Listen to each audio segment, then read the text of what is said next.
You use zero every day. But do you even know who invented it? Or why it's called zero? Well, I went down that rabbit hole so you don't have to. And trust me, it's wilder than you think. Stick around till the end, or you'll miss the moment zero went from nothing to everything. Let's rewind, way back. Ancient civilizations loved numbers. Egyptians were tallying cattle. Babylonians were counting stars. Romans were building aqueducts and flexing with numerals like I, ani, 2, and X. But here's the problem. They didn't have a proper symbol for nothing. Yup, if you owed me 3 goats and returned 0, the records wouldn't show a 0. It would just vanish. And that it was dangerous. Without 0, traders lost track of goods, astronomers misread star charts, and builders made errors in measurements. And the problem was not that they didn't notice nothingness. They just didn't know how to deal with it. So for centuries, numbers were like a party where 0 wasn't invited, and nobody realized how messy the party could get without it. But then, the cracks in the system started to show. Traders, astronomers, and scholars could no longer ignore the gap. They had to find a way to represent nothingness. Different civilizations began to experiment with new solutions, and the first ones to tackle this problem were the Babylonians. Around 300 BCE, the Babylonians made their first real attempt to address the gap. They used a space, or sometimes a pair of angled marks, to indicate an empty position in their base 60 number system. This was a step forward. For example, if you wrote 3 and 5, the space between them meant something like, "There's a missing place value here." But the thing is, they weren't thinking it as a number. It was more of a placeholder, a silent marker, like an invisible bookmark. It wasn't something you could add, subtract, multiply, or, as we'll soon learn, weirdly divide by. So while the Babylonians got close, but they couldn't provide a reliable solution. After the Babylonians, the Greeks took a turn at wrestling with the idea of nothingness. Philosophers like Aristotle debated whether nothing could truly exist. But while they talked about the concept in theory, they didn't give it a place in their number system. 0, to them, was more of a philosophical puzzle than a practical tool. And so the search continued, until it reached ancient India, where everything changed. Around the 5th century CE, an Indian mathematician named Brahmagupta stepped in and did something no one else had dared to. He gave nothing a proper identity.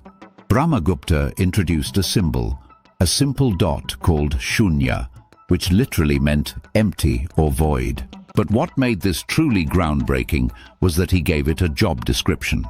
He wrote down clear rules for how this new symbol should behave in calculations.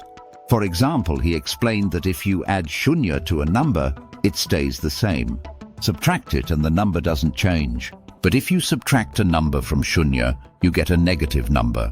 It might sound obvious today, but back then, this was radical thinking. Imagine trying to teach a ghost how to play chess, giving rules and meaning to something invisible. That's exactly what Brahmagupta managed to pull off. And here's the cool part. The word shunya didn't stay home for long. At that time, new ideas, exotic spices, and probably a fair share of terrible dad jokes were traded right alongside silk and gems. Merchants and scholars didn't just carry goods, they carried knowledge. And one of those ideas was Brahmagupta's shunya. As trade routes stretched between India and the Middle East, shunya found itself a new home. Arabic mathematicians, fascinated by Indian mathematics, adopted the idea but gave it a local twist. They called it sifar, meaning empty or nothing in Arabic.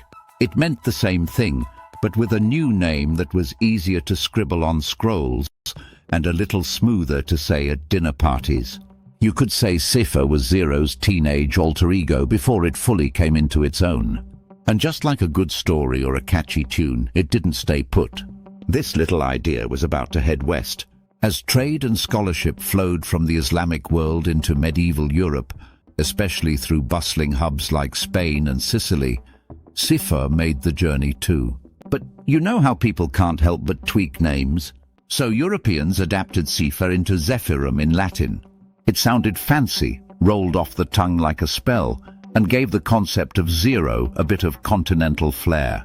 But it didn't stop there. The word kept evolving. In Italy, zephyrum gradually slimmed down to zero. The French gave it a soft, rounded twist as zero. And the English liked zero just fine. Let's be honest, English has a long, proud tradition of borrowing cool words from other languages and then acting like they invented them. By the 13th century, thanks to mathematicians like Fibonacci, zero was fully established in European mathematics and finally claimed a permanent, official spot in the number system. But wait, why didn't Roman numerals have zero? Well, the Romans were all about practicality. Their numeral system was designed to count tangible things, like soldiers or livestock, not abstract concepts. Zero was simply irrelevant to their practical counting system. If something didn't exist, it simply wasn't counted.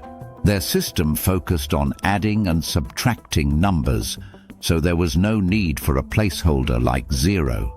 Essentially, zero was a concept ahead of its time. The Romans were more concerned with building empires than pondering the absence of numbers, so they didn't bother to add it. And once zero had a name and a symbol, that neat little zero we scribbled everywhere, it started flexing its muscles. In no time, zero became an essential part of many foundational concepts.